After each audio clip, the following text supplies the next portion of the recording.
நண்பர்களே, இன்று இந்த இனிய விழாவில் கலந்து கொள்வதில் பெரு மகிழ்ச்சி அடைகிறேன்.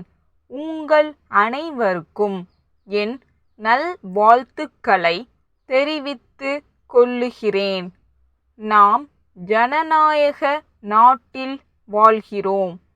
ஜாதி மத பேதமில்லாமல் நாம் அனைவரும் ஒற்றுமையுடனும் விட்டு கொடுக்கும் மனப்பான்மையுடனும் நடந்து கொள்ள வேண்டும். அப்பொழுதுதான் நமது நாடு சிறந்த முறையில் முன்னேற்றம் அடையும் என்பதை தெரிவித்துக் கொள்ளுகிறேன். தற்போது நமது நாட்டின் பொருளாதாரத்தில் தேக்க நிலை ஏற்பட்டுள்ளதை நீங்கள் அனைவரும் நன்கு அறிவீர்கள். இதை சரிகட்ட நாட்டு மக்கள் எல்லோரும் அவரவர் கடமைகளை சரிவர செய்ய வேண்டும். நில சீர்திருத்த சட்டத்தை தீவிரமாக அமுல்படுத்த வேண்டும்.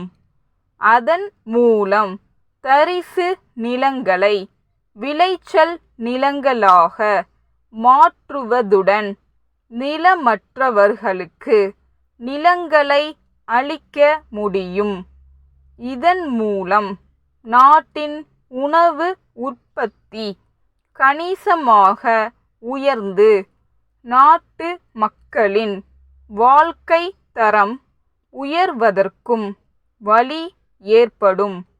அடுத்தபடியாக நாட்டு மக்களின் வாழ்க்கை தரம் சிறந்த முறையில் உயர வேண்டுமானால் தொழில்துறையில் நல்ல முன்னேற்றம் ஏற்பட்டாக வேண்டும்.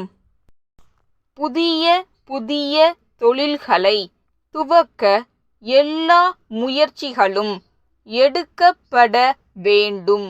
இதன் மூலம் ஆயிரக்கணக்கான இளைஞர்களுக்கு வேலை வாய்ப்பை ஏற்படுத்தி தர முடியும். பண்டைய காலத்தில் மனிதர்கள் ஒரு பிரச்சனைக்கு தீர்வு காணும் பொழுது நேருக்கு நேர் மோதி கொள்ளுவார்கள். ஆனால் இன்றைய நாகரிக உலகில் ஒருவரோடு ஒருவர் மோதுவது சரியல்ல. எந்த பிரச்சனையாக இருந்தாலும் பேச்சு வார்த்தை மூலம் அல்லது நீதிமன்றங்கள் மூலம் அதற்கு தீர்வு காண முற்படுவது நலம் பயக்கும். வன்முறையை கையாளுவதன் மூலம் எந்த பிரச்சனைக்கும் தீர்வு காண இயலாது. வன்முறைக்கு ஒருபோதும் இடம் கொடுக்க கூடாது என்பதை வலியுறுத்தி தெரிவித்துக் கொள்ள விரும்புகிறேன். இன்றைய தினம் பல மாநிலங்களில் தீவிரவாதிகளின் வெறி செயல்களால் அப்பாவி ஆண்களும் பெண்களும் குழந்தைகளும் உயிர் இழக்க நேரிடுகின்றது. இது போன்ற சம்பவங்கள் தினம் தினம் நடந்து வருகின்றன. இத்தகைய நிகழ்ச்சிகள் நம் அனைவருக்கும் வேதனையை தருகின்றன. இதை தடுக்க தகுந்த ஏற்பாடுகளை செய்தாக வேண்டும். இது பற்றி மத்திய அரசு எடுக்கும் எல்லா நடவடிக்கைகளுக்கும் முழு அளவில் ஒத்துழைப்பை கொடுக்க வேண்டும் என்று உங்கள் அனைவரையும் விரும்பி கேட்டுக் கொள்ளுகிறேன். சென்னை அண்ணா சாலை திருவாளர்கள் ராமசாமி நிறுவனத்தின் மேலாளர். மதுரை புத்தக வியாபாரம் செய்யும் திருவாளர்கள் முத்து கூட்டமைப்புக்கு அனுப்பும் கடிதம். அன்புடையீர், வணக்கம்.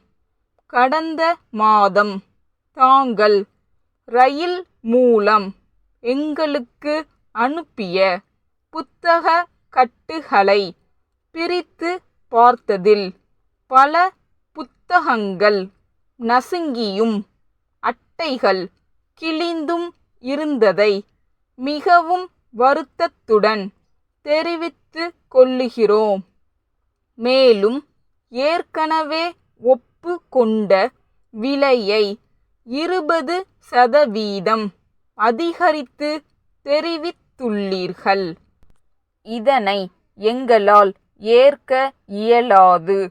மேலும் சேதமடைந்த புத்தகங்களையும் ஏற்க இயலாது என்பதையும் வருத்தத்துடன் தெரிவித்துக் கொள்ளுகிறோம். அவற்றை இத்துடன் திருப்பி அனுப்பியுள்ளோம். அவற்றிற்கு பதிலாக நல்ல நிலையிலுள்ள புதிய புத்தகங்களையும் ஏற்கனவே தங்களால் ஒப்புக்கொள்ளப்பட்ட விலைக்கான பட்டியலையும் உடன் அனுப்பி வைக்கும்படி கேட்டுக் கொள்ளுகிறோம். தங்கள் நம்பிக்கையுள்ள